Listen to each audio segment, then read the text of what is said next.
Hello, my name is Jill Nitch, and this is Module 8 for EDL 851, talking about the legal aspects of teacher evaluations. One act that involves teacher evaluation is the Every Student Succeeds Act. This gives states the ability to design and submit teacher accountability requirements to the Department of Education. Those state evaluations cannot be based significantly on test scores.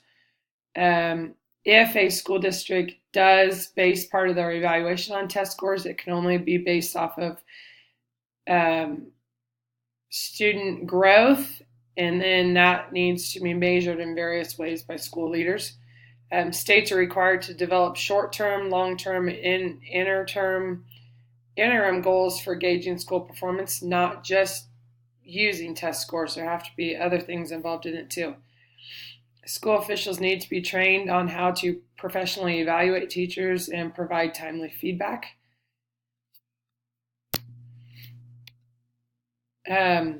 Reason for overhauling teacher evaluations. There's political pressure to try to weed out low-performing teachers. Some teachers that were just in the profession basically to get a paycheck and sit in a seat and not really do anything. There was a push to revamp state education laws, which there's always a push. It seems like in every state, education is a hot topic. Educational law, how we can improve schools are a hot topic. There was interest in finding out the quality of new teachers.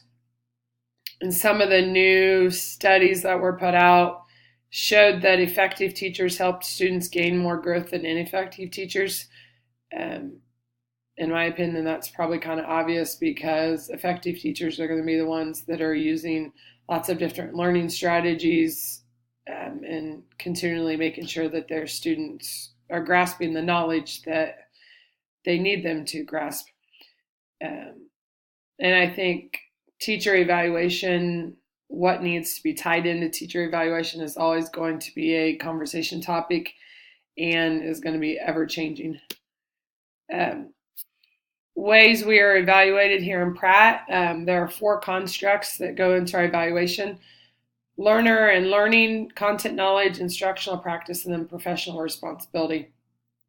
Under learner and learning, our principal evaluates us on learner development, the learning environment, and the learning differences, whether we're taking into account all the various differences of the students in our classroom, whether we have an environment that's conducive to learning, and whether we're getting our kids to think in depth and actually get something out of their education. Also, content knowledge, whether we're knowledgeable about our area, and then whether we show innovative applications of content knowledge.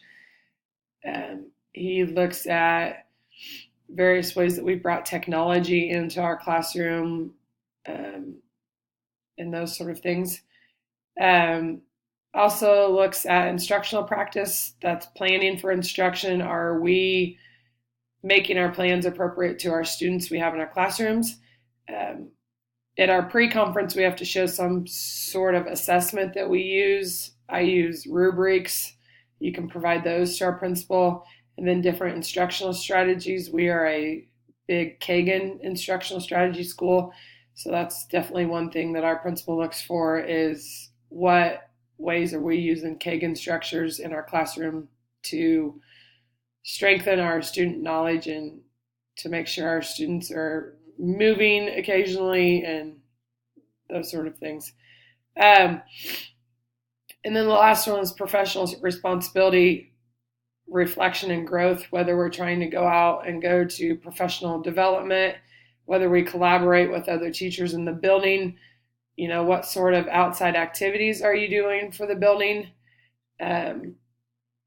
I know our district, especially our building, is really big on professional development. If there is some sort of professional development that you think you can go to, you're rarely denied to go to it. I know he has personally talked to me quite a bit about how I don't go to enough professional development, not because I need it, but because he wants me to look at different stuff. I don't like to be gone a whole lot, so that's part of the reason I don't go to it. But he strongly encourages me. Anything I think I could go to gain new knowledge out of, he will gladly approve that request.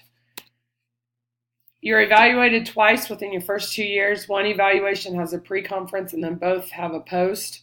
In that pre-conference, you're going to talk about what's gone on through the year, what might be going on in your lesson. That's when you provide any assessments or rubrics to him. And in the post-conference, then you go over, his, I think it's called a summative sheet, where he gives you all the scores based off of those 4 different constructs. And then you're evaluated once the third year, and that's a pre and a post conference, and then once every 3 years after that with a pre and a post conference.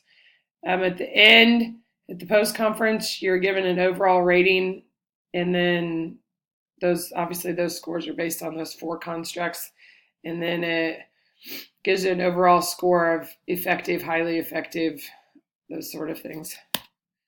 I feel like at our building that if you were to receive an inaccurate evaluation, you could go in and discuss it. I know one thing our school district highly recommends, kind of through the Teachers Association, but if you do go in to discuss something you feel is inaccurate, to make sure you have somebody in there with you, not necessarily an attorney, but somebody just in there to verify what all has been said when it's been said. We have had another teacher in a different building that received a good evaluation one time, and then the next time she did not, and she ended up being non-renewed. But she didn't go tell anybody about it until late May, when they had already hired the position and she already actually had another job. So I do know that especially that specific teacher was put on a plan of assistance. So I know teachers are put on plans of assistance. So there are ways that they're trying to help them out. Those teachers just have to be willing to go in and discuss something that they don't feel is right. One Supreme Court case that I found was Emory versus the Memphis City School Board. Miss Emory had taught at several different Memphis school districts for several years. Administrators had noted unusual behavior, poor classroom management, and low-level teaching skills. She was eventually let go under the School's Tenure Act, and after she was let go, she demanded a hearing. Eventually, she was granted that hearing, and after a 3-day hearing, the school board continued with the dismissal. She ended up appealing through all the different levels of the court, claiming that the school board did not grant her hearing within 30 days, which was in the tenure contract. Each different level that she tried to appeal to was denied.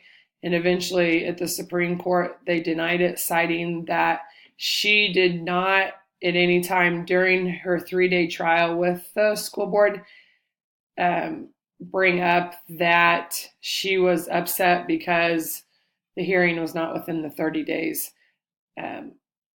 So the Supreme Court ended up agreeing with the school board and continuing with her dismissal. She was also trying to get back pay. And the Supreme Court said that basically she wasn't able to be granted either one because at the time she didn't feel like it was necessary to bring up that the school hearing had been past the 30-day mark. I think if she might have brought that up first thing in the 3-day school board trial, that she might have been granted one or the other. What can I do as an administrator? I can always make sure that I am updated and knowledgeable about the evaluation tool used at my school. I think you also need to have a good working relationship with your staff and get those teachers the help that they need. Thank you for watching.